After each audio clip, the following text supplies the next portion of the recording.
किसी ने चिड़िया से पूछा, तू इतना छोटा सा दिल लेकर तूफानों से कैसे लड़ती है। किसी ने चिड़िया से पूछा कि तू इतना छोटा सा दिल लेकर तूफानों से कैसे लड़ती है।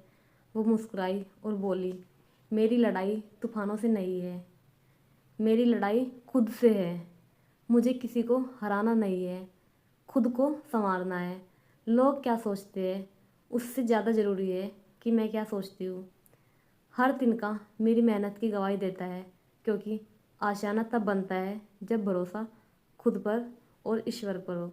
हाय everyone, good morning, how are you friends. कैसे हैं आप सब? उम्मीद करती हूँ कि अच्छे होंगे। फ्रेंड्स, मैं आज आपके सामने एनवायरनमेंट के 30 क्वेश्चन को लेके डिस्कस करने जा रही हूँ फ्रेंड्स। तो फ्रेंड्स, सबसे पहला जो क्वेश्चन रहेगा आपका, ये CTET 2018 का पेपर है, जिसमें कि 30 क्वेश्चन मैं डिस्कस करूँगी प्राइमरी के, और 30 क्वेश्चन मैं फिर नेक्स्ट डे डिस्कस करूँगी फ्रेंड्स। तो फ्रेंड्स चलिए शुरू करते हैं। भारत में बिहार के सापेक्ष जम्मू और गोवा की स्थिति क्या है। तो फ्रेंड, इसमें जो भारत की स्थिति है वो हो जाएगी उत्तर पश्चिम दक्षिण पश्चिम, क्योंकि ना इस तरीके का मैप है। अगर ये यहाँ पे यूपी बिहार है यहाँ पे, तो इधर जे के इधर हो जाएगा ना जम्मू कश्मीर, और फिर ये जाके इस साइड गोवा हो जाएगा। तो इसकी जो स्थिति है उत्तर पश्चिम, इधर से उत्तर पश्चिम हो जाएगी और इधर से दक्षिण पश्चिम हो जाएगी।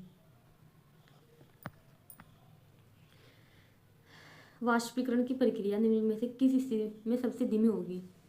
किस स्थिति में सबसे धीमी होगी? जब सतह क्षेत्र और तापमान दोनों में कमी होगी। ठीक है, जब उसका जो वो surface area and temperature decrease. भैया अगर हम टेम्परेचर किसी चीज़ का बढ़ा देंगे, ठीक है, ये है कोई नीचे से हीट लगी हुई है, इसका टेम्परेचर बढ़ जाएगा पानी का, तो ये पानी कैसे होगा? उड़ जाएगा, पानी उड़ जाएगा, वाष्पीकरण तेज होगा। लेकिन अगर धीमी धीमी पूछ रहा है ना, कि सबसे धीमी होगी किस किस स्थिति में सबसे धीमी होगी, तो जब जो सरफेस एरिया है और जो टेम्परेचर है अगर वो कम हो रहा है, तो उनकी दोनों की जो स्पीड है वो कम हो जाएगी। बाकी सतह क्षेत्र और तापमान दोनों में वृद्धि होगी, ये नहीं होगा। ये सतह क्षेत्र बढ़ता है लेकिन तापमान घटता है, सतह क्षेत्र घटता है लेकिन तापमान बढ़ता है। वो ध्यान रखना है ना कि टेम्परेचर कम होगा तो उसकी जो वाष्पीकरण की प्रक्रिया है वो धीमी हो जाएगी। देखो, स्थानों दूरियों और दिशाओं की सापेक्ष स्थिति को समझने की क्षमता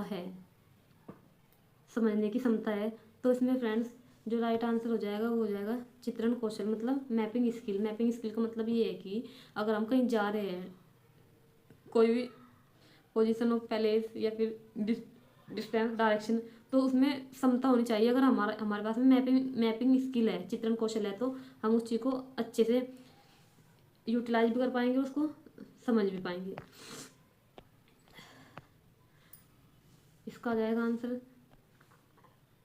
national curriculum framework NCF recommended environment studies to be taught as a integrated curricular area at primary level. तो प्राइमरी लेवल में तो फ्रेंड्स NCF 2005 ही अप्लाई किया जा रहा है, जो भी एजुकेशन की पॉलिसी है उसमें सारा। नेक्स्ट, भारत में किस क्षेत्र में स्थानीय खेती करने का रिवाज है। स्थानीय खेती सबसे ज़्यादा कहाँ पे की जाती है? स्थानीय खेती उत्तर पूर्वी क्षेत्र में। उत्तर पूर्वी क्षेत्र में सबसे ज़्यादा जो शिफ्टिंग कल्टीवेशन होता है वो वहाँ पे की जाती है। उत्तर पूर्व तो यही हो जाएगा ना, इस साइड का एरिया ये हो जाएगा उत्तर पूर्व। तो यहाँ पे सबसे ज़्यादा क्या होता है? स्थानीय खेती होती है। अब देखो, नदी बांधों में उत्पन्न जल विद्युत के लिए निम्न में से कौन सा कथन सत्य नहीं है? निम्नलिखित में से कौन सा कथन सत्य नहीं है? देखो, बांध टिकाऊ विकास को प्रोत्साहित करते हैं, ठीक है, या पानी या हवा को प्रदूषित नहीं करते, जल विद्युत सुविधाओं से बड़े पर्यावरणीय प्रभाव हो सकते हैं, बाढ़ स्वदेशी लोगों को अपनी नदी की जीवन रेखा से अलग करते हैं। तो फ्रेंड, इसमें राइट आंसर होगा नहीं है पूछा इन्होंने, है ना। देखो, यह पानी और हवा को प्रदूषित भी नहीं करेगा, ठीक है, नहीं करेगा, और जल विद्युत सुविधाओं से बड़े पर्यावरणीय प्रभाव हो सकते हैं, पॉसिबिलिटी है भाई। अगर थोड़ा सा भी होगा, 1% भी होगा, तो हो रहा है ना, तो हो सकता है। बाढ़ स्वदेशी लोगों को अपनी नदी की जीवन रेखा से अलग करते हैं, ठीक है, करेंगे। अगर बांध बनेंगे तो जो उनकी नदियाँ होगी वो ऑलरेडी उनको अलग ही कर देंगे। उसको। तो उसमें यह बांध टिकाऊ विकास को प्रोत्साहित करते हैं। बांध टिकाऊ विकास को प्रोत्साहित करते हैं। नदी बांधों से उत्पन्न जल विद्युत के लिए निम्न में से कौन सा कथन सही नहीं है ना। ये राइट है, क्योंकि ये हवा उसको प्रदूषित नहीं करेगा और बड़े पैमाने पर थोड़ा बहुत तो पर्यावरण में हो जाएंगे, प्रभावित तो होगा ही, चाहे थोड़ा सा ही हो। ठीक है, तो इसमें जो इन्होंने बोला कि नहीं है, बांध टिकाऊ विकास को प्रोत्साहित करते हैं। Dense encourage suitable growth. ऐसा तो नहीं है ना कि विकास हो रहा है, विकास तो नहीं हो पाता ना, डेवलपमेंट तो नहीं हो पाएगा ना भाई। मिट्टी की कमी, कहीं ना कहीं पर्यावरण को भी क्षति हो सकती है वहाँ पे जाके, जैसे खुदाई उदाई होगी वहाँ पे, जो जीव जंतु है उनको भी प्रॉब्लम हो सकती है।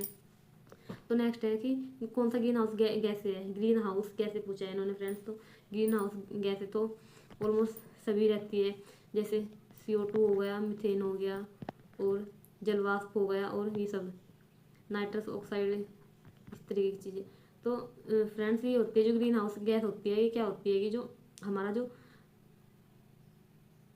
पृथ्वी का जो टेम्परेचर है, जैसे सनरेज में आती है रेडिएशन होगी, या फिर जो हमारा पोल्यूशन हो गया, पेट्रोल हो गया, ठीक है, या फिर ज़्यादा गर्मी हो गई, इन चीज़ों को लेके जो रेडिएशन निकलती है वो सब ग्रीन हाउस गैस में हो जाएगी। मतलब कहने का ये है कि जो पृथ्वी का जो टेम्परेचर है वो बढ़ने लगता है ग्रीन हाउस गैस में। अगर इनकी अधिकता होगी तो टेम्परेचर बढ़ने लगता है हमारे एटमॉस्फेयर का। ये सब हो जाएंगे इसमें।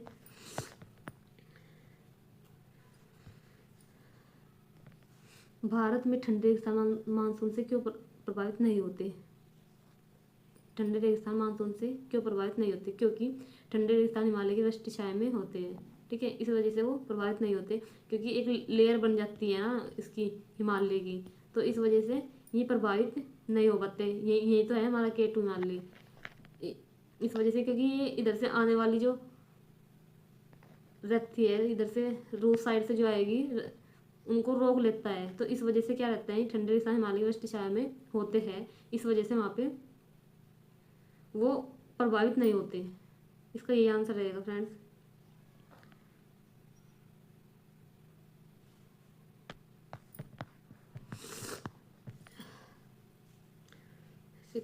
पीले होने का कारण क्या है फ्रेंड्स इसमें, तो SO2 हो जाएगा।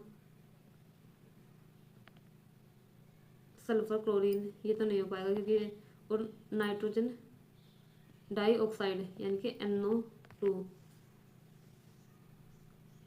सल्फर डाइऑक्साइड हो जाएगा फ्रेंड्स इसमें, जिसका आंसर होगा राइट।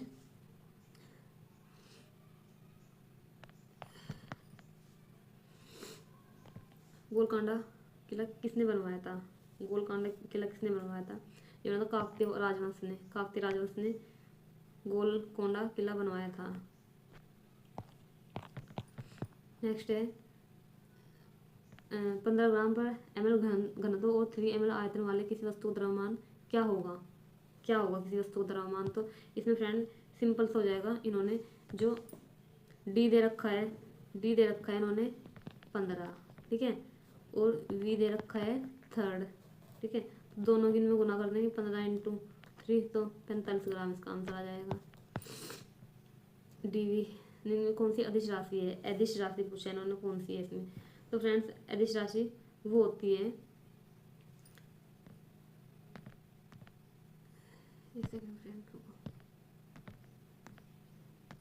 तो फ्रेंड्स इसमें राइट आंसर हो जाएगा ऑप्शन ए द्रव्यमान, क्योंकि अदिश राशि का मतलब होता है जिसकी जो दिशा नहीं है, जिसकी कोई दिशा नहीं है। द्रव्यमान है मास, उसकी कोई दिशा नहीं होती, ठीक है, जबकि जो आपका ग्रेविटी होगी, समय हो गया, भार होगा, फोर्स होगा, है ना, ये सब सदिश राशि होती है। सदिश राशि मतलब ये है कि उसकी कोई दिशा होगी, वो पर्टिकुलर एक दिशा में जाएगा, ठीक है, उसकी दिशा होगी। अब जैसे फोर्स ही है, फोर्स हम किसी ना किसी दिशा में तो लगाएंगे ना जाके, तो वो और जिसकी कोई दिशा नहीं होती वो अदिश राशि होती है। नेक्स्ट है 73, एक ऐसी वस्तु जिसमें से कोई प्रकाश किरण गुजर नहीं सकती क्या कहलाती है। तो फ्रेंड्स वो तो आपको पता होगा, अपारदर्शी पारदर्शी जिसमें से गुजर सकती है, और पारदर्शी जिसमें से गुजर सकती है, अपारदर्शी जिसमें से नहीं गुजर सकती, ट्रांसपेरेंट और ओक्यू, बाकी उत्तल लेंस हो गए और सब।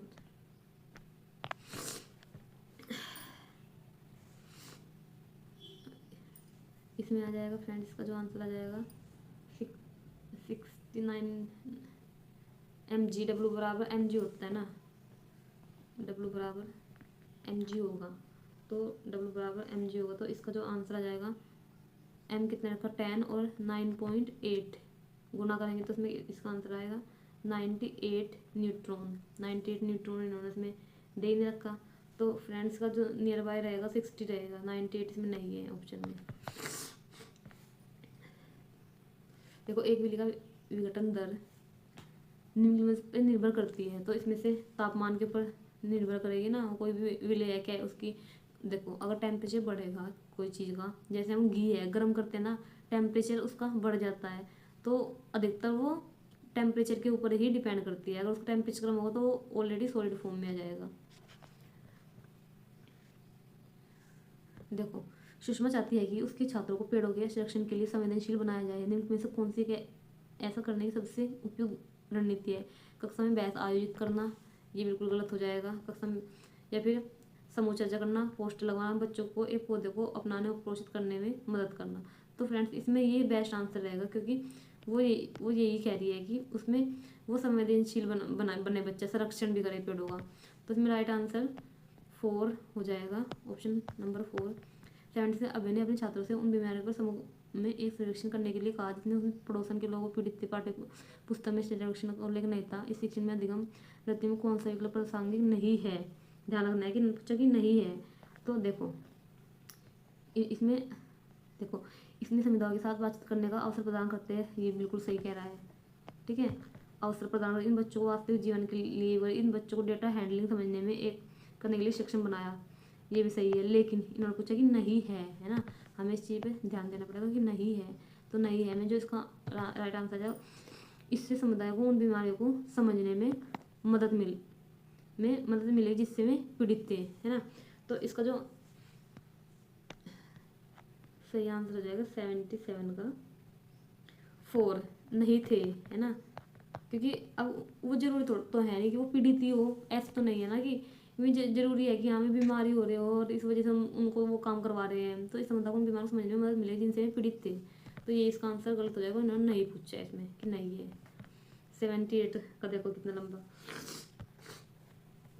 देखो आपातकालीन परिस्थिति के बारे में बात करने के लिए प्रिया ने बच्चों के अनुभव पूछे और तभी आपात स्थिति, ध्यान रखना इसमें वर्ग इसका आपात स्थिति का सामना करना पड़ा। बच्चों ने आग, बिजली के झटके और सड़क दुर्घटनाओं के साथ अपने अनुभव से प्रश्न पूछे, उनकी मौजूदा समझ का आकलन किया और समाचार पत्रों में सड़क सुरक्षा विज्ञापनों जैसे संसाधनों का उपयोग करने के लिए सुरक्षा पहलुओं पर चर्चा की और क्रमशः आग और बिजली के झटके पर सुरक्षा की चर्चा भी की। ALPG और इलेक्ट्रिक बिल का इस्तेमाल भी किया। प्रिया द्वारा अपनाया गया सबसे उपयुक्त दृष्टिकोण कौन सा होगा। तो उसमें तो फ्रेंड्स वही हो रहा है ना कि उसको अनुभव कर रही है उस चीज़ का ना, अनुभवात्मक हो रही है वो, ना अन्वेषण तो नहीं कर रही है, ना मानवतावादी दृष्टिकोण दिखा रही है, संज्ञानात्मक का।